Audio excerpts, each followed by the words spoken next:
Hello, ನಮಸ್ತೆ ಎಲ್ರಿಗೂ. ಎಲ್ಲ ಹೇಗಿದ್ದೀರಾ? ಚೆನ್ನಾಗಿದ್ದೀರಾ ಅನ್ಕೋತೀನಿ. ನಾನು ನಿಮ್ಮ ವೀಣಾ ಸುರೇಶ್. ಮೊದಲಿಗೆ ಎಲ್ರಿಗೂ ನನ್ನ ಕಾರ್ಯಕ್ರಮವಾದ ಕಥಾಸರಣಿ ರಾಗಸುತೆ ಜೊತೆ ಕಾರ್ಯಕ್ರಮಕ್ಕೆ ಆತ್ಮೀಯ ಸ್ವಾಗತ. ಪ್ಲೀಸ್ ನೋಡ್ತಾ ಇರೋರೆಲ್ಲರೂ ನನ್ನ ಚಾನೆಲ್ಗೆ ಸಬ್ಸ್ಕ್ರೈಬ್ ಮಾಡ್ಕೊಳ್ಳಿ. ಇದರಿಂದ ನನಗೆ ನನ್ನ ಕಥೆಗಳನ್ನು ನಿಮ್ಮ ಮುಂದೆ ಹಂಚ್ಕೊಳ್ಳೋಕ್ಕೆ ಹೆಲ್ಪ್ ಆಗುತ್ತೆ. ಇದು ನನ್ನ ಮೊದಲ ಕಥೆ, ಕೆಣಕುತ್ತಿದೆ ನಿನ್ನ ಕಣ್ಣೋಟ ಕಥೆಯ ಮುಂದುವರೆದ ಭಾಗ. ಪ್ಲೀಸ್ ಎಲ್ಲ ನೋಡಿ, ಕೇಳಿ, ಸಬ್ಸ್ಕ್ರೈಬ್ ಮಾಡ್ಕೊಳ್ಳಿ ನನ್ನ ಚಾನೆಲ್ಗೆ.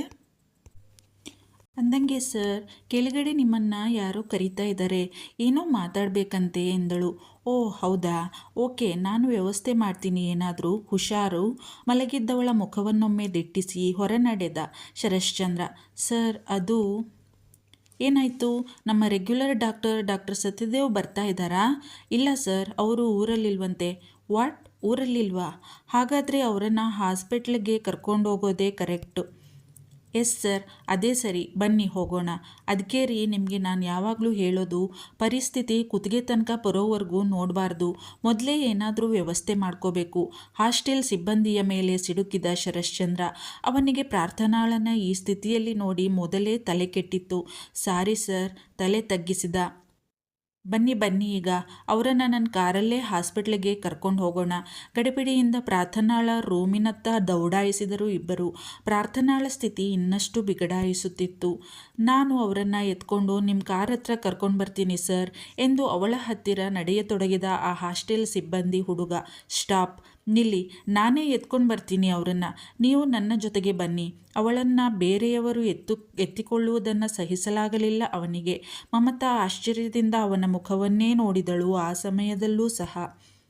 ಹಾಗೆ ಮಮತಾ, ನೀವು ನಿಮ್ಮ ಬಟ್ಟೆ ಹಾಗೂ ಅವರ ಬಟ್ಟೆನೂ ಒಂದು ಬ್ಯಾಗಲ್ಲಿ ಹಾಕ್ಕೊಂಡು ಬನ್ನಿ. ಹೇಳೋಕ್ಕಾಗಲ್ಲ, ಒಂದಿನ ಅಲ್ಲೇ ಅಡ್ಮಿಟ್ ಆಗಬೇಕಾಗಿ ಬಂದರೂ ಬರ್ಬೋದು, ಯಾವುದಕ್ಕೂ ಇರಲಿ. ಮುಂದಾಲೋಚಿಸಿ ಪಟಪಟನೆ ಅವಳಿಗೆ ಸಲಹೆ ಕೊಟ್ಟ. Okay sir, thank you. ಅವನ ಮುಂದಾಲೋಚನೆಗೆ ಮನದಲ್ಲೇ ತಲೆಬಾಗಿದಳು. ಕಮಾನ್, ಕ್ವಿಕ್.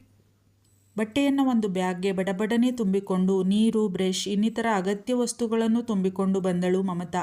ಪ್ರಾರ್ಥನಾಳನ್ನು ತಕ್ಷಣ ತನ್ನ ತೋಳಿನಿಂದ ಎತ್ತಿಕೊಂಡ ಶರಶ್ಚಂದ್ರ ಕಾರಿನ ಸಮೀಪ ಎತ್ತಿಕೊಂಡು ಬಂದ.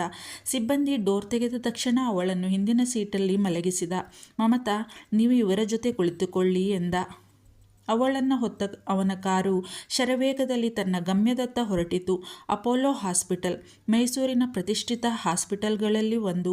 ಶರಶ್ಚಂದ್ರ ಮಾಮೂಲಿಯಾಗಿ ಯಾವಾಗಲೂ ಚೆಕಪ್ಗೆ ಬರುತ್ತಿದ್ದುದು ಅಲ್ಲಿಯೇ. ಅಲ್ಲಿನ ಡಾಕ್ಟರ್ಸ್ ಕೂಡ ಅವನಿಗೆ ಚಿರಪರಿಚಿತರೇ. ಅವನ ಫ್ಯಾಮಿಲಿ ಡಾಕ್ಟರ್ ವಿಜಯ್ ಕೂಡ ಅಲ್ಲಿಯೇ ಡಾಕ್ಟರ್ ಆಗಿದ್ದ. ಶರಶ್ಚಂದ್ರನ ಗೆಳೆಯ ಕೂಡ ಅವನು. ಅಲ್ಲಿಗೆ ಕರೆದುಕೊಂಡು ಬಂದಿದ್ದ ಅವನು ಪ್ರಾರ್ಥನಾಳನ್ನ. ಅರೆ ಶರತ್, ನೀನು ಇಲ್ಲಿ? ಕಾಲ್ ಕೂಡ ಮಾಡಿಲ್ವಲ್ಲೋ? ಯಾರು ಇವರು? ಆಶ್ಚರ್ಯದಿಂದ ನೋಡಿ ಡಾಕ್ಟರ್ ವಿಜಯ್ ಗೆಳೆಯನನ್ನು ಕೇಳಿದ.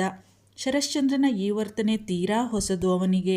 ಶಾಂಭವಿ ಅಂತೂ ಇಂದು ಕಾಲೇಜಿನಲ್ಲಿ ಪ್ರಾರ್ಥನಾಳ ಸುಳಿವು ಇಲ್ಲದಿದ್ದುದನ್ನು ಕಂಡು ಖುಷಿಯಿಂದ ಕುಣಿಯುವುದೊಂದೇ ಬಾಕಿ. ಆ ಗುಗ್ಗುಗೆ ಸರಿಯಾಗಿ ಬುದ್ಧಿ ಬಂದಿರುತ್ತೆ. ಇಷ್ಟೊತ್ತಿಗೆ ಯಾರಾದರೂ ಬಾಗಿಲು ತೆರೆದೇ ಇರುತ್ತಾರೆ. ಬೆಳಿಗ್ಗೆ ರಾತ್ರಿಯೆಲ್ಲ ಆ ರೂಮಿನಲ್ಲೇ ಬಿದ್ದಿರುತ್ತಾಳೆ, ಊಟ ನಿದ್ದೆ ಇಲ್ಲದೆ. ಸರಿಯಾಗಿ ಮಾಡಿದ್ದೀನಿ ಅವಳಿಗೆ, ನನಗೇ ಕಾಂಪಿಟೇಷನ್ ಕೊಡ್ತಾಳೆ ಅವಳು ಗುಗ್ಗು. ಬಿಟ್ಬಿಡ್ತೀನಾ? ತುಟಿ ಕೊಂಕಿಸಿದಳು. ಅಪೋಲೋ ಮಲ್ಟಿಸ್ಪೆಷಾಲಿಟಿ ಹಾಸ್ಪಿಟಲ್ ನಗರದ ಪ್ರತಿಷ್ಠಿತ ಹಾಸ್ಪಿಟಲ್ಗಳಲ್ಲಿ ಒಂದು ಅದು. ಶರಶ್ಚಂದ್ರನ ಗೆಳೆಯ ಹಾಗೂ ಫ್ಯಾಮಿಲಿ ಡಾಕ್ಟರ್ ವಿಜಯ್ ಕೂಡ ಅಲ್ಲಿಯೇ ಕೆಲಸ ಮಾಡುತ್ತಿದ್ದ. ಕಾರ್ ಡೋರ್ ಓಪನ್ ಮಾಡಿದವನೇ, ಹಿಂದೆ ಬಂದು ತನ್ನ ತೋಳುಗಳಲ್ಲಿ ಪ್ರಾರ್ಥನಾಳನ್ನು ಎತ್ತಿಕೊಂಡವನೇ ಗಡಿಬಿಡಿಯಿಂದ ಹಾಸ್ಪಿಟಲ್ ಒಳಗೆ ನಡೆದ ಶರಶ್ಚಂದ್ರ. ಅವನು ಒಳಬರುತ್ತಿದ್ದಂತೆಯೇ ಎದುರಾದ ಡಾಕ್ಟರ್ ವಿಜಯ್. ಅವನ ತೋಳಿನಲ್ಲಿ ಒಬ್ಬಳು ಹುಡುಗಿ. ಆಶ್ಚರ್ಯದಿಂದ ಕಣ್ಣರಳಿಸಿದ ವಿಜಯ್. ಹುಡುಗಿಯರಿಂದ ಅಂತರ ಕಾಯ್ದುಕೊಂಡೇ ಬಂದಿದ್ದನಲ್ಲ ಶರಶ್ಚಂದ್ರ, ಅದಕ್ಕೆ ಆಶ್ಚರ್ಯ ಅವನಿಗೆ. ಹೇ ಶರತ್, ನೀನೇನೋ ಇಲ್ಲಿ? ಕಾಲ್ ಕೂಡ ಮಾಡದೆ ಬಂದಿದೀಯಾ? ಯಾರಿವರು? ಏನಾಯಿತು? ಪ್ರಶ್ನಿಸಿದ ವಿಜಯ್. ಅದೆಲ್ಲ ಆಮೇಲೆ ಹೇಳ್ತೀನಿ ಕಣೋ, ಮೊದಲು ಇವರನ್ನು ನೋಡು, ತುಂಬ ಜ್ವರ ಇದೆ. ಅಡ್ಮಿಟ್ ಆಗಬೇಕಾ ಏನು? ಮೊದಲು ಇವರನ್ನು ಚೆಕಪ್ ಮಾಡು. ಗಾಬರಿಯಿಂದಲೇ ಮಾತನಾಡುತ್ತಿದ್ದ ಶರಶ್ಚಂದ್ರ. ಅವನು ಒಬ್ಬಳು ಹುಡುಗಿಯ ಬಗ್ಗೆ ಇಷ್ಟು ಕಾಳಜಿಯಿಂದ ಮಾತನಾಡುವುದು ಕಂಡು ಕಣ್ಣು ಬಾಯಿ ಬಿಟ್ಟು ಅವನನ್ನೇ ನೋಡಿದ ಡಾಕ್ಟರ್ ವಿಜಯ್. ಏನೋ ಹಂಗೆ ನೋಡ್ತಿದೀಯಾ? ಚೆಕಪ್ ಮಾಡ್ತೀಯಾ ಇಲ್ವಾ? ಗದರಿದ್ದ ಗೆಳೆಯನನ್ನು. ಎಚ್ಚೆತ್ತ ವಿಜಯ್. ಸಿಸ್ಟರ್, ಇವರನ್ನು ವಾರ್ಡ್ಗೆ ಕರೆದುಕೊಂಡು ಹೋಗಿ ಎಂದ. ಈಗ ಸಮಾಧಾನದ ನಿಟ್ಟುಸಿರು ಬಿಟ್ಟ ಶರಶ್ಚಂದ್ರ. ವಿಜಯ್ಗೆ ಆಶ್ಚರ್ಯದಿಂದ ಎಚ್ಚರ ತಪ್ಪುವುದೊಂದು ಬಾಕಿ ಇತ್ತು. ಅವನಿಗೆ ಶರಶ್ಚಂದ್ರನ ಈ ರೂಪ ತೀರಾ ಹೊಸದು. ಏನೋ ಇದೆ, ಆದರೆ ಏನು? ತಲೆಗೆ ಹುಳ ಬಿಟ್ಟಂತಾಯಿತು ಅವನಿಗೆ. ಎಕ್ಸರೇ ಕಣ್ಣಿನಿಂದ ಗೆಳೆಯನನ್ನೇ ದಿಟ್ಟಿಸಿ ನೋಡುತ್ತಿದ್ದ ಒಂದೇ ಸಮ. ಯಾಕೋ ಇಲ್ಲೇ ನನ್ನ ಮುಖ ನಿಂತ್ಕೊಂಡು ನಿಂತಿದ್ದೀಯಾ? ನನಗಲ್ಲ ಜ್ವರ ಬಂದಿರೋದು, ಪೇಷಂಟ್ನ ನೀನೇ ಒಳಗಡೆ ಕಳಿಸಿದೀಯಾ? ಚೆಕಪ್ ಮಾಡ್ತೀಯಾ ಇಲ್ವಾ? ಗದರಿದ ಅವನನ್ನು. ಗೊತ್ತಪ್ಪ ದೊರೆ, ಹುಷಾರು ತಪ್ಪಿರೋದು ಅವರು ಅಂತ. ಆದರೂ ನೀನೇ ಅವ್ರಿಗಿಂತ ಸುಸ್ತಾಗಿರೋ ಥರ ಇದೆಯಾ? ಏನು ಮ್ಯಾಟರು ಮೈ ಡಿಯರ್ ಫ್ರೆಂಡ್? ಅವನ ಹೆಗಲ ಮೇಲೆ ಕೈ ಹಾಕಿ ಹುಬ್ಬು ಹಾರಿಸಿದ ವಿಜಯ್. ಮ್ಯಾಟರು ಇಲ್ಲ, ಏನೂ ಇಲ್ಲ. ನೀನು ಮೊದಲು ಅವರನ್ನು ಚೆಕಪ್ ಮಾಡಿ ಏನಾಗಿದೆ ಅಂತ ಹೇಳಪ್ಪ. ಏನು ಸೀರಿಯಸ್ ಇರಲ್ಲ ತಾನೇ? ಆತಂಕದಿಂದಲೇ ಕೇಳಿದ ಶರಶ್ಚಂದ್ರ. ಮತ್ತೆ ಅವನ ಮುಖವನ್ನೇ ಅವಲೋಕಿಸಿ, ಡೋಂಟ್ ವರಿ ಶರತ್, ಅಂಥದ್ದೇನೂ ಇರಲ್ಲ. ನಾನು ಚೆಕಪ್ ಮಾಡಿ ಹೇಳ್ತೀನಿ, ಸಮಾಧಾನ ಮಾಡಿದ ಅವನ ಹೆಗಲು ತಟ್ಟಿ. ಪ್ರಾರ್ಥನಾ ಇದ್ದ ವಾರ್ಡ್ ಕಡೆ ನಡೆದ. ಇವರು ಮೂವರು ಅವನ ಹಿಂದೆಯೇ ನಡೆದರು. ಸ್ಪೆಷಲ್ ವಾರ್ಡ್ ಅದು, ನೀವಿಲ್ಲೇ ಇರಿ, ನಾನು ಚೆಕಪ್ ಮಾಡಿ ಹೇಳ್ತೀನಿ ಎಂದು ಡಾಕ್ಟರ್ ವಿಜಯ್ ಒಳ ನಡೆದ. ಇವರು ಹೊರಗಡೆ ಇದ್ದ ಜಾಗದಲ್ಲಿ ಕುಳಿತರು. ಅವನು ಚೆಕಪ್ ಮಾಡಿ ಬರಬೇಕಲ್ಲ. ಕುಂತರೂ ನಿಂತರೂ ಸಮಾಧಾನವಿಲ್ಲ ಶರಶ್ಚಂದ್ರನಿಗೆ. ಇದಕ್ಕೆಲ್ಲ ತಾನೂ ಒಂದು ರೀತಿಯ ಕಾರಣ ಎನ್ನುವುದೇ ಅವನ ಮನಸ್ಸಿಗೆ. ಇದಕ್ಕೆಲ್ಲ ಮೂಲ ಕಾರಣವಾದವಳು ಶಾಂಭವಿ. ಅವಳೇನಾದರೂ ಈಗ ಕಣ್ಣಿಗೆ ಬಿದ್ದಿದ್ದರೆ ಎರಡು ಬಾರಿಸಿ ಬಿಡುತ್ತಿದ್ದನೇನೋ ಅವನು.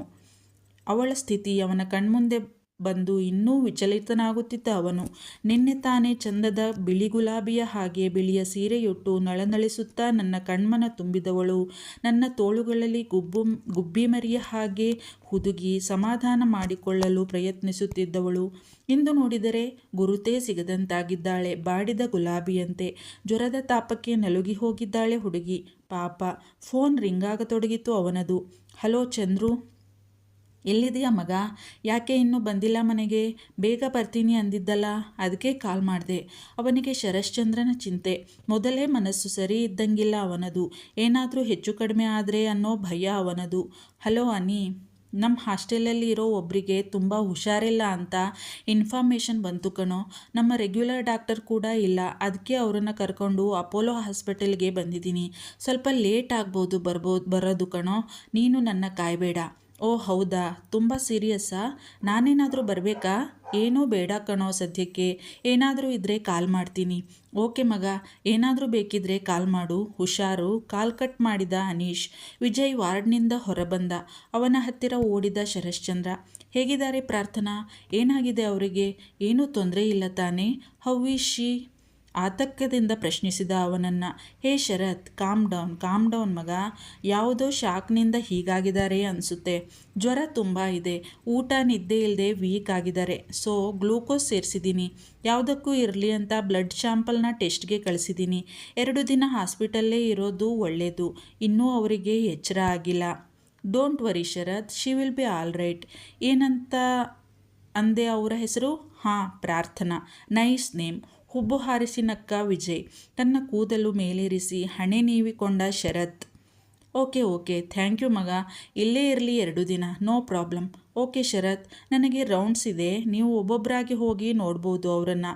ಇನ್ನು ಸ್ವಲ್ಪ ಹೊತ್ತಿಗೆ ಅವರಿಗೆ ಕಾನ್ಷಿಯಸ್ ಬರುತ್ತೆ ಎಂದು ಹೊರಟ ವಿಜಯ್. ಮಮತಾ, ನೀವು ಹೋಗಿ ನೋಡಿ, ನಾನಿಲ್ಲೇ ಇರ್ತೀನಿ ಎಂದ ಶರತ್. ಮಮತಾ ವಾರ್ಡ್ ಒಳಗೆ ಹೊರಟಳು. ಪ್ರಾರ್ಥನಾಗೆ ಗ್ಲೂಕೋಸ್ ಹಾಕಿ ಮಲಗಿಸಲಾಗಿತ್ತು. ಇನ್ನೂ ಎಚ್ಚರ ಆಗಿರಲಿಲ್ಲ ಅವಳಿಗೆ. ಪಾರಿ, ಏನೇ ನಿನ್ನ ಸ್ಥಿತಿ ಹಿಂಗಾಗಿದೆ? ಥತ್, ನಿನ್ನೆ ನೀನು ಹೋಗು ಅಂದಿದ್ರೂ ನಾನಿರಬೇಕಿತ್ತು ಕಣೆ ನಿಂತಾವು. ಆವಾಗ ಹೀಗೆಲ್ಲ ಆಯ್ತಿರಲಿಲ್ಲ. ಅವಳ ಬಾಡಿದ ಮುಖ ನೋಡಿ ಸಂಕಟದಿಂದ ಕಣ್ತುಂಬಿ ಬಂತು ಅವಳಿಗೆ. ಅವಳ ಹಣೆ ಸವರಿ ಕಣ್ಣೀರು ಒರೆಸಿಕೊಂಡು ಆಚೆ ಬಂದು ಬಿಟ್ಟಳು ಮಮತಾ. ಹೊರಬಂದು, ಸರ್, ಅದು ಹೇಗೆ ನೀವು ಹೋಗಿ ನೋಡಿ ಎಂದು ಹೇಳುವುದು ತಿಳಿಯದಾಯಿತು ಅವಳಿಗೆ. ಇಷ್ಟಾದರೂ ಅವರು ನಮ್ಮ ಗುರುಗಳು. ಅವರು ಸ್ವತಃ ಬಂದು ಇಷ್ಟು ಸಹಾಯ ಮಾಡಿರುವುದೇ ಹೆಚ್ಚು. ಇನ್ನೂ ಜಾಸ್ತಿ ಅವರಿಂದ ನಿರೀಕ್ಷಿಸುವುದು ತಪ್ಪಾಗಬಹುದು. ಪ್ರತಿ ಸಲವೂ ಅವರೇ ನಮಗೆ ಸಹಾಯ ಮಾಡಿದ್ದಾರೆ. ಅವರ ಋಣ ಸಾಕಷ್ಟಿದೆ ನಮ್ಮ ಮೇಲೆ ಎಂದುಕೊಂಡಳು ಮನಸ್ಸಿನಲ್ಲಿಯೇ. ಅವಳ ಪರಿಸ್ಥಿತಿ ಅವನಿಗೂ ಅರ್ಥವಾಯಿತು. ನೀವಿಲ್ಲೇ ಇರಿ, ನಾನು ಒಮ್ಮೆ ಹೋಗಿ ನೋಡಿ ಬರ್ತೀನಿ ಎಂದು ಒಳ ಹೊರಟ ಶರಶ್ಚಂದ್ರ. ಕೈಗೆ ಸೂಜಿ ಚುಚ್ಚಿಕೊಂಡು ಇಹದ ಪರಿವೇ ಇಲ್ಲದೆ ಮಲಗಿರುವ ಪ್ರಾರ್ಥನಾಳನ್ನು ನೋಡಿ ತೀರದ ಸಂಕಟವಾಯಿತು ಅವನಿಗೆ. ಸುಂದರವಾದ ಅವಳ ಮುದ್ದು ಮುಖ ಇಂದು ಬಾಡಿ ಬಸವಳಿದು ಹೋಗಿದೆ. ಹತ್ತಿರ ಬಂದು ಕುಳಿತು ಅವಳ ಒಂದು ಕೈಯನ್ನು ತನ್ನ ಕೈಯಲ್ಲಿ ಹಿಡಿದುಕೊಂಡು ಮಲಗಿದ್ದ ಅವಳ ಮುಖವನ್ನೇ ನೋಡಿದ. ಅವಳ ಬಾಡಿದ ಮುಖ, ಕಣ್ಣಿನಂಚಲ್ಲಿದ್ದ ಕಣ್ಣೀರು, ಒಣಗಿದ ತುಟಿಗಳು ಎಲ್ಲವೂ ನೋಡಿ ಕಣ್ಣು ತುಂಬಿತು ಅವನಿಗೆ. ಸಾರಿ ಸಾರಿ ಪ್ರಾರ್ಥನಾ, ಗಟ್ಟಿಯಾಗಿ ಅವಳ ಕೈ ಹಿಡಿದು ತನ್ನ ಹಣೆಗೆ ಒತ್ತಿಕೊಂಡ ಶರಶ್ಚಂದ್ರ.